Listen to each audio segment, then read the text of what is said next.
I was never one to open my eyes underwater, and so I didn't know up from down or anything. I was just stuck in this undercurrent going round and round. And then the next thing, it just seemed like I couldn't hold my breath any longer. And I thought, well, I guess I'm going to die now. And with that, I was no longer in my body anymore. And I was in another totally different space. It was really dark, but I could see without having eyes. It was still me. My thinking ability, my feelings and emotions, and my personality were all intact. It was just without my physical body. And no fear whatsoever. I was simply curious. When I looked around, it seemed like to be a dark space about maybe the size of maybe 12, 15 feet square area, and velvety.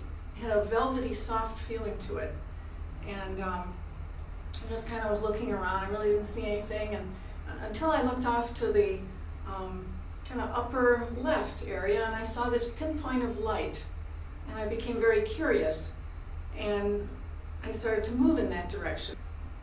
Moving in the direction of this pinpoint of light off to the upper left, and being more and more curious and going faster, and at some point, this incredible knowing, 100%, that this pinpoint of light somehow was God, the force that created everything, and me, and everyone, and everything that ever existed and will ever exist. And like I was a child. And so at that point, I couldn't wait to get back or get to this as fast as I could. I felt like I was going home. I mean, the home of everything, too. And so I just started zooming really fast, faster and faster, and getting closer. And this pinpoint of light then became a big ball of incredibly bright energy, of light. And I just crashed right into it at the end, and became one with this big ball of loving light energy.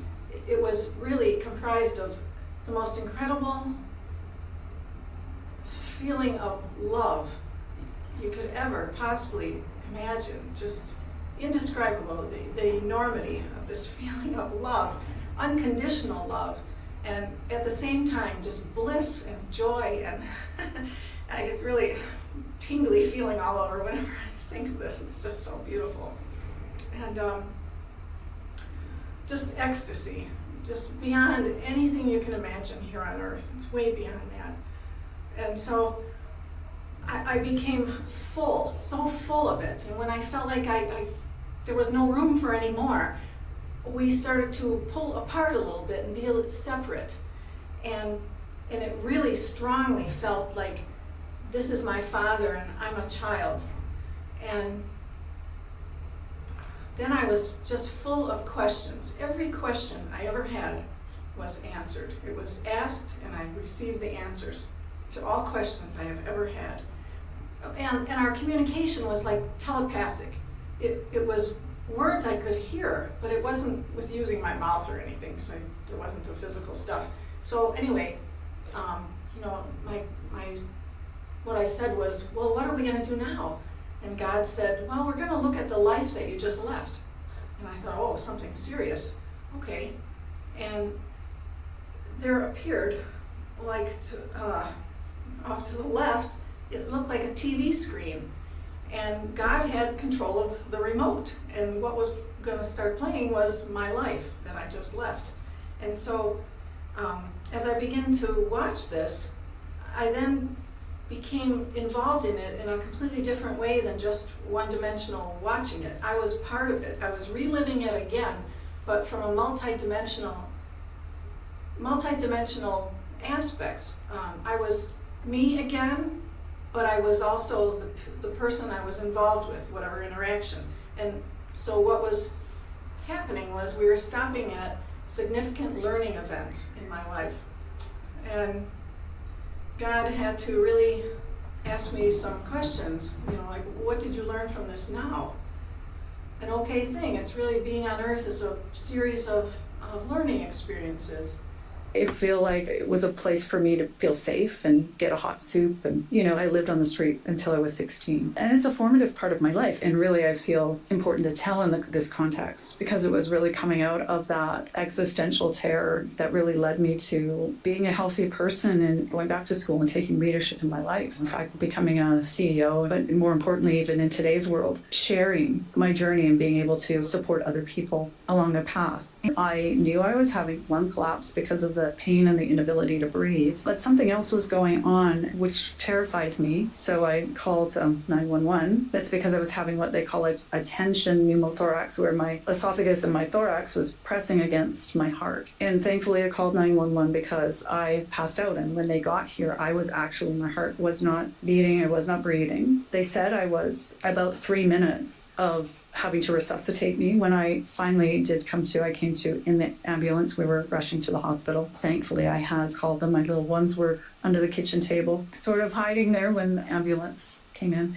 So what happened was I became instantaneously a vast awareness. So in other words, I lost a sense of my person, my identity as Callie, or connection to my life, even my children. But I was like awareness knowing itself. It was like I became part of everything. And I felt an immediate dissolving away of anything, obviously physical, but also any identity, and it dissolving into this ineffable field of, all I can call it is love. It's a word that doesn't even come close. I mean, there's no language for this. So I found myself in a timeless space. It was beginningless time, I would say. It's hard to find words to describe this experience. It was like I was in a field of tiny lights, like the entire universe full of tiny lights. If you can imagine an ocean of tiny particles, and each particle contained the entire universe in itself. Every particle had the whole, and the whole was me and was God's love. And it's like I had this knowing. I always say it's kind of like in an instant, I knew everything there was to know from beginningless time. Like every future possibility that could ever exist, or every variable for anything, for any person, planet, our histories, our futures, all existing together at one time. But more than that, I felt an incredible, I wouldn't call it deservedness, because I felt like there was no deserving and no not deserving. But what I did become aware of was the message that there's nothing that could separate me from this all-encompassing love, and that everything was made of that. And I mentioned it so many times that I literally experienced myself as every grain of sand on the beach, every piece of hair on my head and on your head. And, the vastness and the wholeness, it's like I felt whole. I felt part of the whole, and I felt whole. When I say I, again, it was just this vast awareness. Third portal, a wormhole up into higher and higher levels. And at that point, I remember seeing all of four-dimensional space-time and the lowest material realms collapsing down. And then all of that spiritual realm that I was just now visiting and getting to know in this profound fashion, with a different causal ordering that I call deep time. Important to point out, for example, life reviews, which you've often heard about, your life flashing before your eyes, those go back at least 2,400 years in the literature on near-death experiences. And the life review is remarkable for two main facts. One is that these are not just a vague sepia-tinted remembering of various events, but they're an actual reliving of events in our lives. And interestingly, we don't experience it so much from our perspective as from the emotional perspective of those around us who were influenced by our actions and even our thoughts. That's a really crucial thing to get about life reviews, because it's showing us that we relive the event. And part of that is the ability to learn and transform from that reliving. And the reliving, of course, involves dissolution of this apparent boundary of self that we normally live through, in this world, in these bodies. But in the life review, the fact that we're sharing the dream of the one mind seems to kind of come to the fore. It's still clear that we have free will, that our choices about how we deal with ourselves and others is very important in all of this. And in fact, determines kind of our soul journey in this unfolding. All of the deepest and most profound principles of interactions of sentient beings in our journey of discovery. In that core realm, I witnessed the entire higher dimensional multiverse shrunken down to this complex oversphere as a teaching tool for many of the lessons to be provided there. I guess I should have been scared, but I don't think I was. I was aware that I had a presence, a presence, but not a body. But it wasn't like I said, oh, well, I don't have a body. I just was where I was at, and I could see around myself. And as I got to the end of this tunnel, I came into a world or a place where flowers were huge, and the grass and the colors were so vividly beautiful and vibrant, and everything was alive. The grass, the flowers, and I realized they're alive in this life, but that's not what I'm talking about. They were alive in a way that they were communicating and part of me, and I was part of them. And I was somehow moving over this scenario when I was taken into a place, and I don't remember by whom, but I was taken, guided into this area where a bright light in the distance began to get closer and closer. And as the light got closer and closer, it just encompassed me in a full way that's not really possible to explain here. It wrapped me in a feeling of total peace and comfort that I had never known before and have never known since. And as this happened, I rapidly began to ask questions. Now, when I say ask questions, this isn't in the way we communicate in this world. It was as if the second I began to think the question, the answer was given to me in a multitude of ways. I would know it from its history, for its reasons it was happening. For instance, I said at one point, what is the meaning of life? And this being, who I personally believe was God, or at least a representative of God, if not God himself, communicated to me not the word love, but the understanding of love. An understanding of love that I really couldn't have had before, because I just thought, well, love, you love your mother, you love your dog, peace, love, all that. But it wasn't that. It was a love that was total and all-encompassing. I then was taken to an area where it was shown to me the creation of the world. And this was shown in a way as if all the history of the world unfolded in me rapidly, yet I understood everything. And I was part of all things that had happened somehow. I was connected to this, and I could understand it. I could understand so many things so rapidly and completely that there is no way to explain this to anybody. And at some point, I realized I would have to go back. Now the bullet had started drifting out in front of me, and I looked down and I saw the rope was now somehow tied to my knee. And I thought, how can a nylon rope that floats go underwater and be wrapped around my leg when I heard the boat start? And I looked down and I went, oh, this is gonna hurt, so he saw it. All he could see was the bullet. He saw that we got into the water, and he's like, okay, I can take off. So he starts the engine and takes off, and it strangles my leg to the bone above the knee, and I'm being dragged underwater. And it's a powerful boat. He's in a hurry, so he gunned it, and I just was in so much pain on that tow rope, and I'm being dragged underwater, and the force is hitting all the air out of my chest, and I'm going, oh, there's nothing I can do. I mean, I can't bend over. I can't undo anything. Now I know how I'm going to die.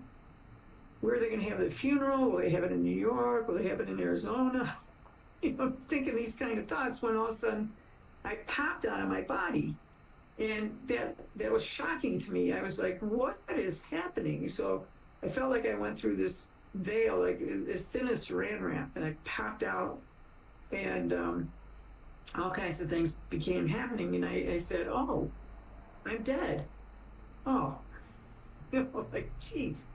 And I immediately felt the difference between time and eternity. Like, all of a sudden, there was no time where I was.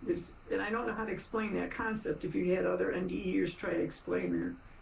And I felt like I was moving up and away from the earth. And even though I didn't have a body, it felt like I did. You have a sight, you have your consciousness. And I said, oh, the earth is round, but something is coming up. on the edge of the earth, and I realized it's the creator of the universe coming up, and I went, oh, no, I know. All of a sudden, boom, I'm all kinds of things began to happen. I looked back down to earth like, oh, that's going to ruin everybody's day. And as a pilot, we have a saying, if you crash, there's going to be a lot of paperwork and you're going to ruin everybody's day. So I kind of had that thought.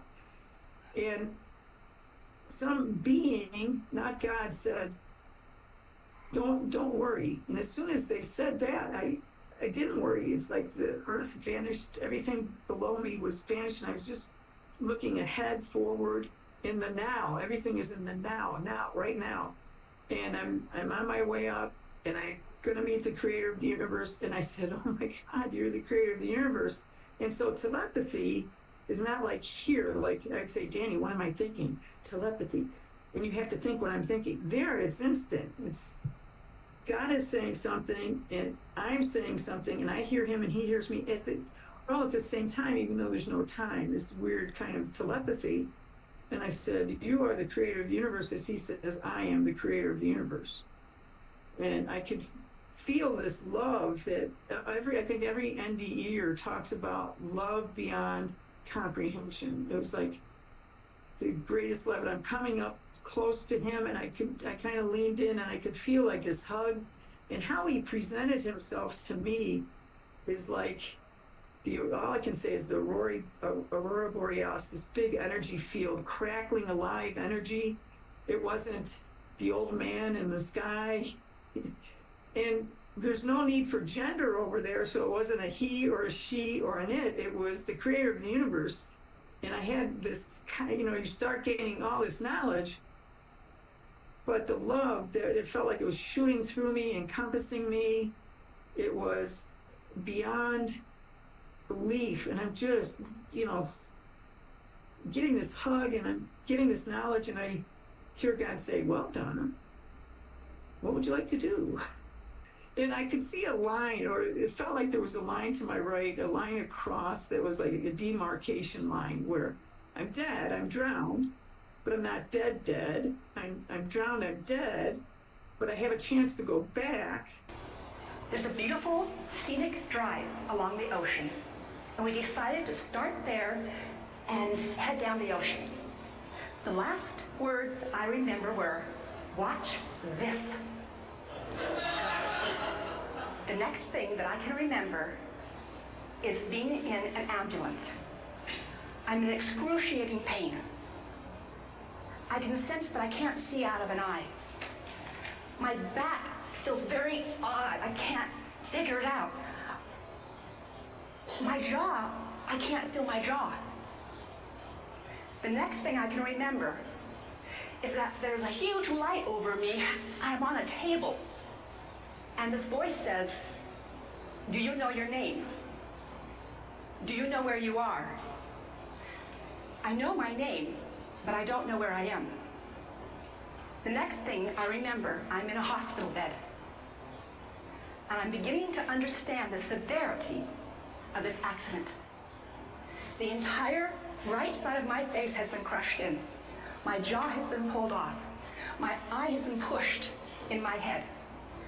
The vertebrae have been shattered. The discs have been flattened and bulged out. My feet have been shattered, like if you were to take a hammer to glass. I have no feeling in my legs. They take pins in my toes. There's no feeling. I cannot move. I can't lift my head off the pillow. My face has just ballooned out. The only way I can move is that there's a dangling bar, and the pain is so excruciating. I can reach up and move a little bit here, a little bit there, just from the right to the left, just to get a little bit of movement from being prone in one place. My life looks like it's in just a sense of tragedy. What am I going to do? How did I get here? Well, here's another aspect to the hospital experience. My boss calls me up and fires me because my injuries are so severe he doesn't want to pay for someone that may not get well and may never come back to work. My life had been work, helping other people, making people famous, writing all different types of materials, setting up all different types of advertising schemes to sell product. What am I going to do? I feel sad. The pain is excruciating. And doctors continue to say, I will probably never walk again. I will probably never see out of my eye. I will be disfigured the rest of my life. That they might be able to do multiple surgeries on my back, but it'll never be the same. The nerves have been so damaged that that right side of my face will never work again. And I thought, and I said, I don't know if there's a lot to live for right now. I don't feel happy.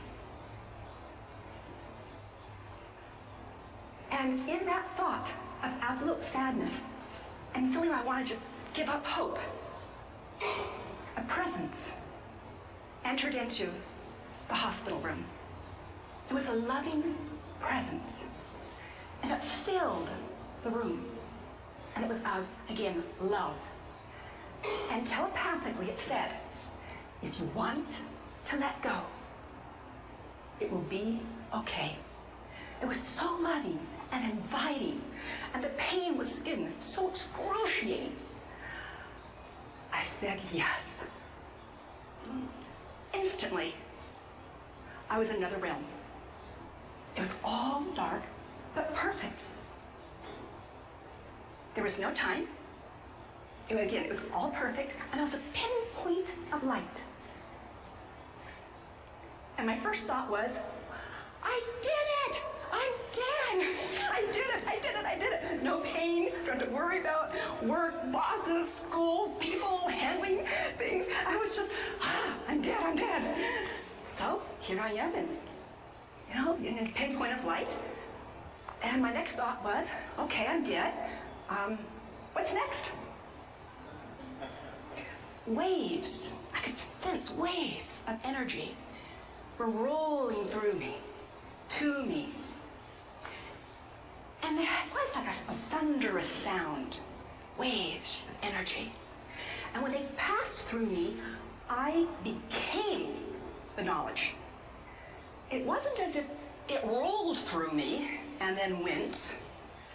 It was me.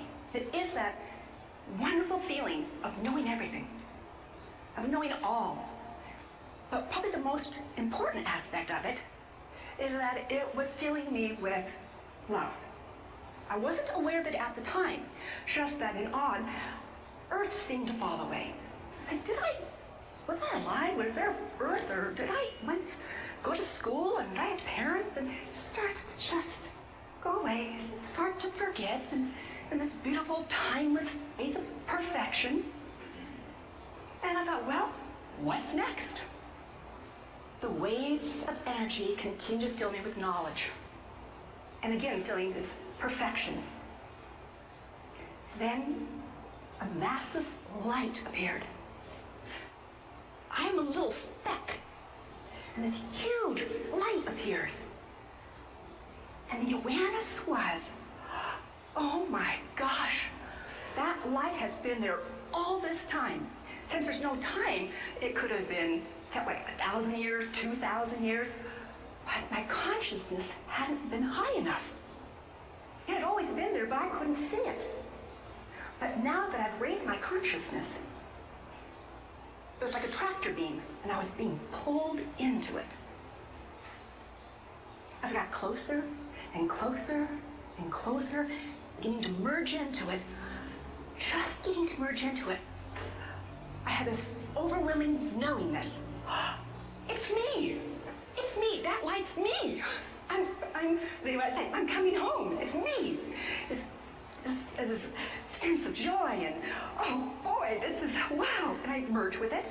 It's all filled with sparkles and lights and just, and it's as if all the people I've ever known, all the souls you might have ever known, everything that, all just joy and a sense of, as I say, I'm home. I'm home. again, the concept of earth or people, it's all gone.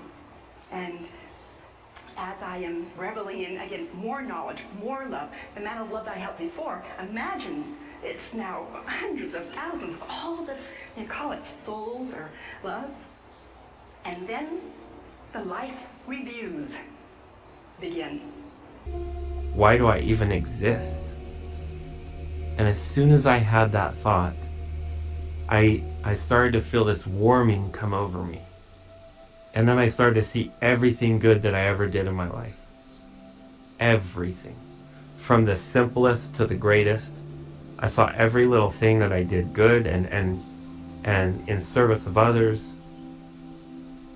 And I felt a redemptive energy to what was going on.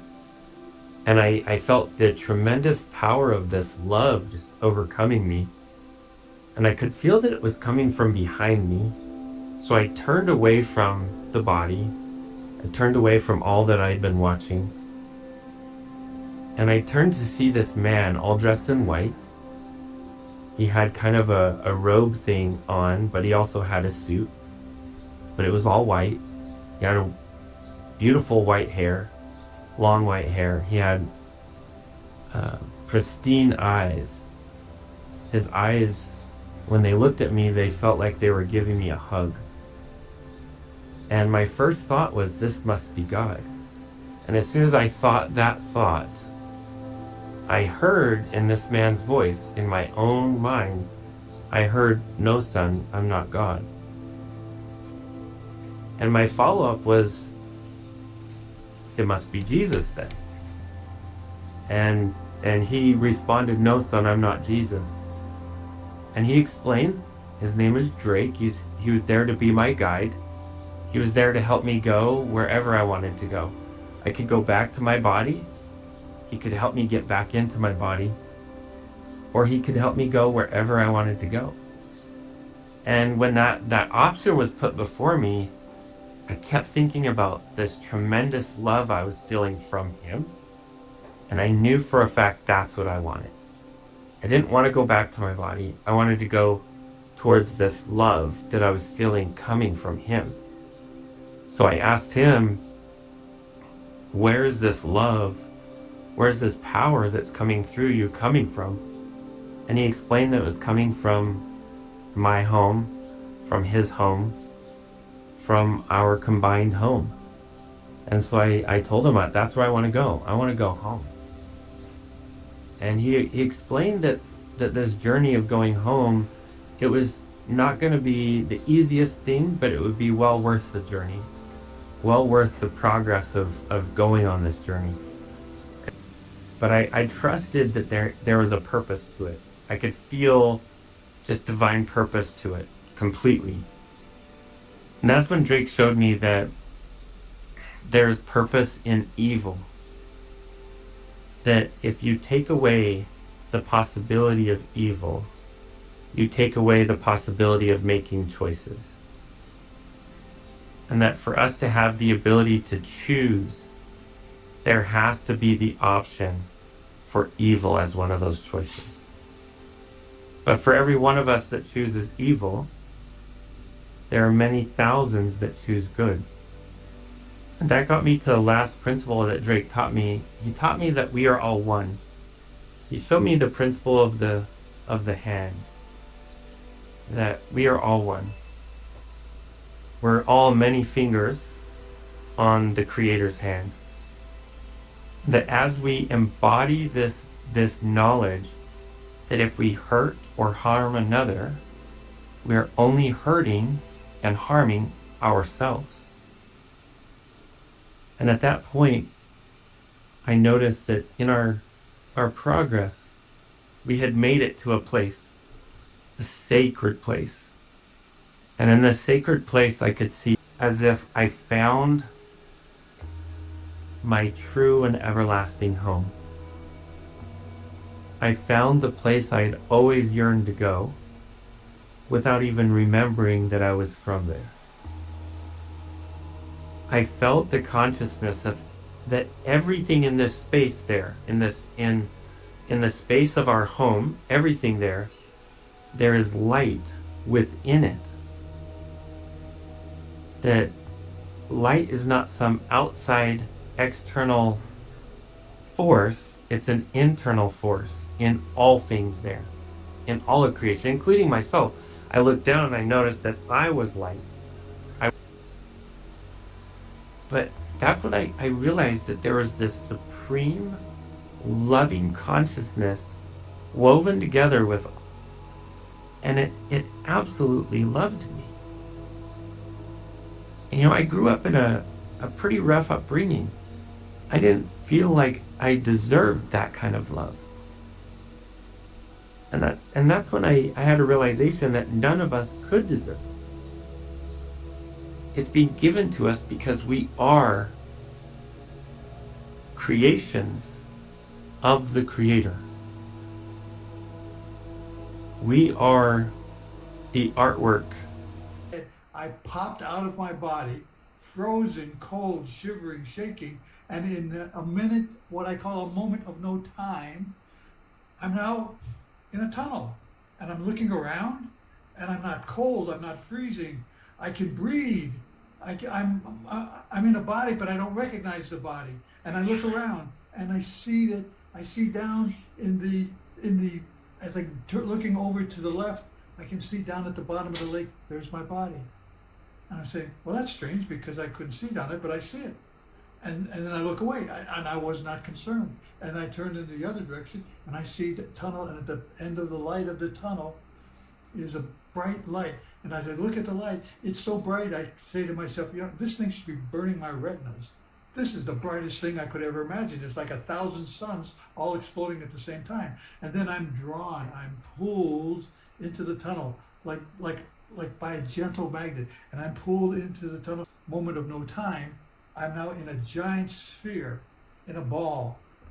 And and are countless, maybe thousands, hundreds of thousands of like little TV sets or movie screens. And each one has a specific action that I had taken in one of my many lives. And if and as I looked at one, as soon as I would focus on one, I would immediately, almost magically, be there. And now I was repeating what I was watching, but I was there. The difference is every time I relived one of my life experiences, I relived it in such a fashion that I knew and understood what everyone was thinking and how they were feeling about our interaction. So if I'm reliving this point right now at an IONS conference, talking to 40-some people on Zoom, I know what everyone out there is thinking about what I'm saying, and about why they're there, and about how long are they going to be there, and what's going to go on. I know all that, and I'm not confused. I understand it. And then all of a sudden, again, in a moment of no time, I pop out of the sphere, and I'm in the tunnel now, and I'm getting very close to the light, and the light is in front of me now, and it's like a giant silhouette, and it was kind of like that. There was no gender to it. It was just a light, but it was very loving and warm, and it was pulling me. And as I got close to the light said three things that I could understand, and he said it in English because I could only understand English in my body at that time. And the light said to me, Andy, don't be afraid. Andy, I love you. And Andy, we love you. And when the light said, Andy, we love you, in back of the light, there were billions of other lights, just like me, holographic pieces of the light, and they all said in one big chorus, Andy, welcome home. And I can tell you, that is the best I've ever felt as I was in existence. It was so wonderful to be home. And at that point, when the billions of other pieces of the light said, Andy, welcome home, I was absorbed into the light. I didn't go into the light, I was absorbed into the light. And it was like if the light was a large glass of water, and if Andy was a teaspoon of sugar, and you put the sugar in the water and spin it around, and then look at it, where's Andy? Everywhere. Where's the light? Everywhere. I became the light. I was not greater than the light, I was not lesser than the light. I was a holographic piece of the light. And I was ecstatic. I was my whole body right now as I am speaking is filled with chills. I remember it as if it just happened 10 seconds ago, not 65 years ago. That feeling has never left me. And it has been the thing that has kept me going when I really felt that I didn't belong coming back. That'll come up in a second. So then the light says, Andy, let's go. Do you have any questions for me? And my answer was, no, I don't have any questions. Why? Because when I was absorbed by the light, I knew everything the light knew. I knew everything. Yeah, come on. No, I did. I knew everything about everything when I was in the light. And we went around and traveled through universes. It seemed like I was there for maybe years. In Earth time, I was there for about 10 minutes because it took 10 or 15 minutes for somebody to find my body and bring me back up on shore. I didn't know any of that was going on because I wasn't there. The body was there, but I wasn't home. I was in a light. And I'm having so much fun in the light. It's funny, and we were talking and laughing.